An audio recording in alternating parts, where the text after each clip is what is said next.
વાણિયાની ચતુરાઈ. એક હતો વાણિયો. એક નાના ગામમાં એની નાની સરખી હાટડી હતી. તેલ વેચવાનો ધંધો કરે. શેઠ પણ પોતે અને નોકર પણ પોતે. બધું કામ જાતે કરવાનું. એકવાર બાજુના ગામમાંથી કહેણ આવ્યું કે શેઠ, અમારે થોડું તેલ ખરીદવું છે, તો અમને આવીને આપી જાઓ. વાણિયાએ તો કેડ પર કંદોરો પહેર્યો, મેલા ઘેલા ધોતિયાની કાસડી બાંધી, એક હાથમાં તેલ ભરેલી તાબડી લીધી, તેમાં તેલનું માપ રાખવાની પળી ભરાવી, બીજા હાથમાં ડાંગ જેવી લાકડી લીધી અને બાજુના ગામ જવાનો રસ્તો પકડ્યો. બાજુના ગામમાં તેલ વેચી રોકડા રૂપિયા લઈએ પાછો આવતો હતો ત્યારે તેને રસ્તામાં 4 ચોર મળ્યા. વાણિયાને એકલો જોઈ ચોર લોકોને થયું કે આને લૂંટી લેવામાં વાંધો નહીં આવે. એક ચોરે પૂછ્યું, કેમ શેઠ, અત્યારે એકલા ક્યાં જાઓ છો? વાણિયો તો 4 ચોરને જોઈ સમજી ગયો કે હું એકલો છું અને આ લોકો 4 છે, એટલે જો કંઈક યુક્તિ નહીં કરું તો આજે લૂંટાઈ જવાનો. પણ એનામાં હિંમત જબરી હતી. સાવ બેફિકર થઈને તે ડીંગ હાકી, હું એકલો ક્યાં છું, અમે 12 જણા સાથે નીકળ્યા છીએ. ચોરને થયું કે ઓહો, આ લોકો 12 જણા હોય તો આપણી કારી નહીં ફાવે. તો એકવાર ચોરે પૂછ્યું, એટલે 12 જણા તે કોણ છે?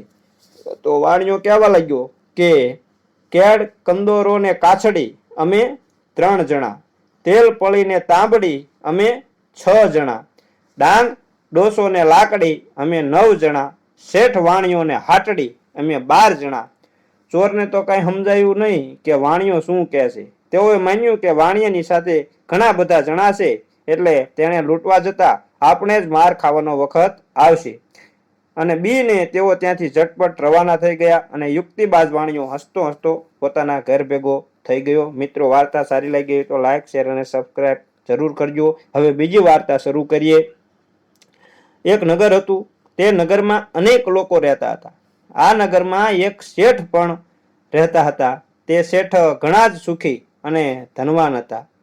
આ શેઠ ચતુર પણ ખૂબ જ હતા. એમની પાસે ખૂબ જ ધન ભેગું થયું હતું. તેમણે બધું ધન એક પેટીમાં ભેગું રાખ્યું હતું અને પેટીને હંતાડી દીધી હતી. હવે આ જ ગામમાં એક ચોર રહેતો હતો. તે રાત પડે એટલે લોકોના ઘરમાં જઈને ચોરી કરતો. એકવાર તેને જાણવા મળ્યું કે શેઠના ઘરમાં ખૂબ ધન છે, એટલે તેણે એ શેઠના ઘરે જઈ ચોરી કરવાનું નક્કી કર્યું.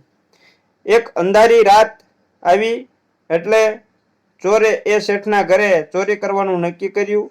તેણે ચહેરા પર કપડાની બુકાની બાંધી અને ચોરી કરવા નીકળી પડ્યો. તે સાનોમાનો બારી તોડીને શેઠના ઘરમાં ઘૂસ્યો. શેઠ તો ઊંઘી ગયા હતા. તેણે ધીમેથી શેઠના ઓશિકા નીચેથી કબાટની ચાવી ખેંચી લીધી. ઘરની બહાર નીકળી ગયો. સવારે શેઠ ઉઠ્યા તો જોયું કે ઘરમાં ચોરી થયેલી હતી અને ચોર બધું જ ધન ચોરી ગયો હતો. પણ શેઠ ખૂબ ચતુર હતા. તેમણે ચોરીની વાત કોઈને કરી નહીં અને જાણે કે કશું જ બન્યું ના હોય તેમ સ્વસ્થ થઈને ફરવા લાગ્યા. શેઠને આમ બિંદાસ રીતે નગરમાં ફરતા જોઈને ચોરને નવાઈ લાગી કે એમના ઘરમાં ચોરી થઈ છતાં શેઠ કેમ આટલા બધા ખુશ છે.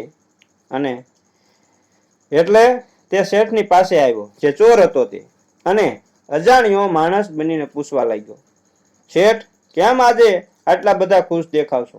શેઠે જવાબ આપ્યો, એટલા માટે કે કાલે મારા ઘરે ચોર આવ્યો હતો, પણ બિચારો અસલીને બદલે નકલી દાગીના ચોરી ગયો. અસલી દાગીના તો ઘરે જ રહી ગયા. આ સાંભળી પેલો ચોર માણસ, જે ચોર હતો, તે સાચું માની ગયો અને પછી તેને નક્કી કર્યું કે હું આજે રાતે જઈને અસલી દાગીના ચોરી આવીશ.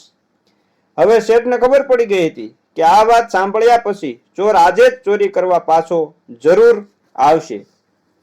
એટલે શેઠે તો પોતાની બુદ્ધિ દોડાવી અને તેમણે પહેલેથી પોલીસને બોલાવી ઘરમાં હંતાડી રાખ્યા હતા. રાત પડી એટલે પેલો ચોર ફરી ચોરી કરવા આવ્યો. તેણે જેવો કબાટ ખોલ્યું કે શેઠ અને પોલીસે તેને પકડી પાડ્યો.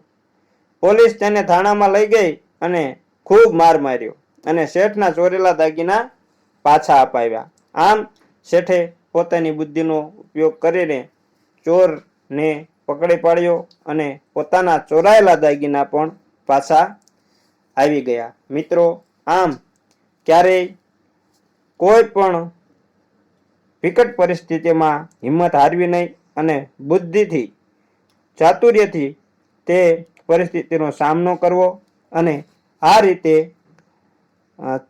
ચોરને જેમ વાણિયાએ પકડ્યો એમ બુદ્ધિ ચાતુર્ય વાપરો.